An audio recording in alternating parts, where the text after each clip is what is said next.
Earlier we discussed Governor Greg Abbott's executive order for gun violence here in Texas. But it's been nearly 1 month since he launched his domestic terrorism task force, which came after the deadly El Paso shooting. With a look at the status of that task force and other state government headlines, here's KXAN's morning anchor, Sally Hernandez, along with Ross Ramsey of the Texas Tribune.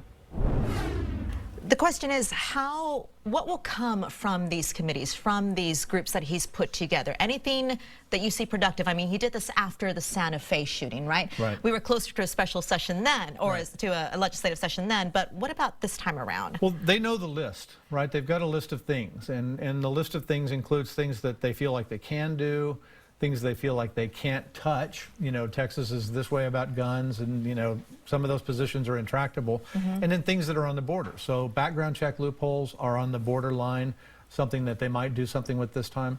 Red flag laws where someone who's a danger to themselves or to other people might be prevented, you know, blocked from access to guns for a period of time. Those things are not in the law now, but might be under consideration in light of these shootings. What about Walmart? Walmart making some changes as well. How does that come into play? Well, I don't know how it affects the politics. You know, Walmart said that they're going to stop selling most kinds or many kinds of ammunition, and they're going to stop selling handguns after they sell out of current stock. So they're taking a new position. And Bill Flores is the latest to kind of back off, the 5th Republican from Texas to retire from the House. The Texodus. What does that say? The Texodus, right? Yeah, we've got 5 Republicans who, for various reasons, I mean, each for his own reasons, is deciding to get out.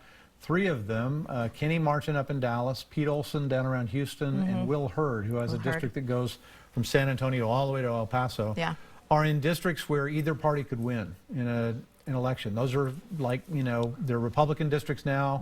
They're winnable by Democrats. The Republicans have to do defense. All of the Republicans in the Texas delegation were in the majority in Congress, and now they're in the minority. And that's no fun. And they're looking at a tough re-election, some of them.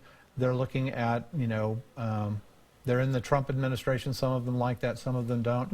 And some of them, just for personal reasons, are saying, you know, that's all I wanted to do. I'm out of here. All right, Ross, we appreciate your perspective. Always a pleasure. Thanks.